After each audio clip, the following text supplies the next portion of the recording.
दर्शक मित्रों, आके आज मैं एक ज्योतिष की जानकारी देने जा रहा हूं कि लग्न कुंडली क्या है।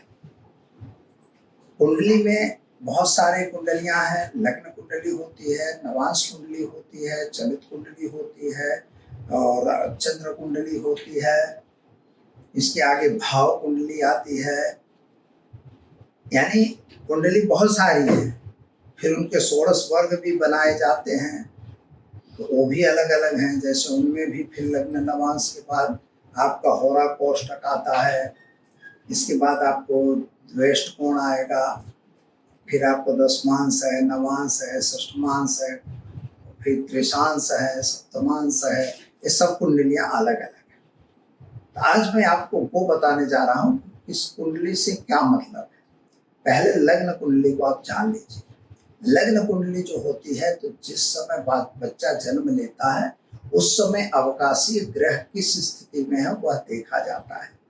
उन ग्रहों के आधार से लग्न कुंडली बनती है।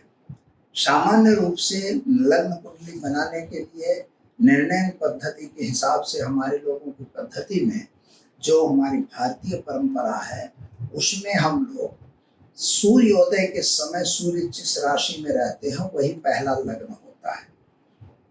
और इसके बाद सूर्य की जो लग्न आती है, जो राशि आती है, वो पहला लग्न होता है। इसके बाद उसी तरह से राशि या लग्न बदलता जाता है।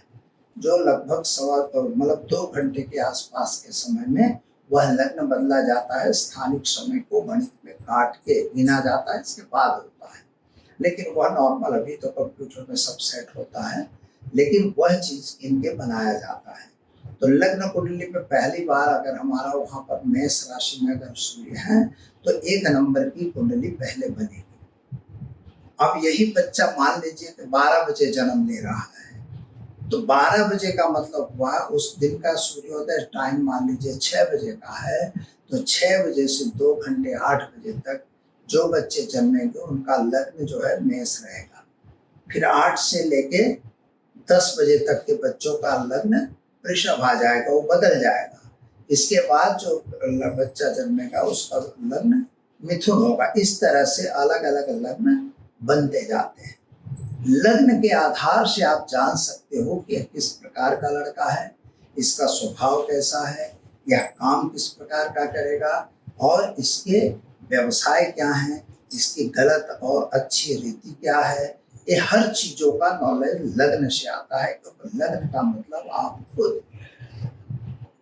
दूसरा भाव धनभुवन है, तीसरा भाव भातृभाव है, तो चौथा भाव जो है सुख का और माता का है, 5वां भाव संतान और विद्या और एकाएक संपत्ति का है, 6ठा भाव शत्रु रोग और कर्जा और न्यायालय वगैरह का है, और 7वां भाव पत्नी का है, 8वां भाव आपका मृत्यु का कहा जाता है, 9वां भाव भाग्य और धर्म का है, और 10वां भाव कर्म व्यापार का है, और 11वां भाव जो है इनकम सोर्सेस है, किस तरह से इनकम आएगी, और 12वां भाव आपके खर्च का और मोक्ष का भाव बताया जाता है।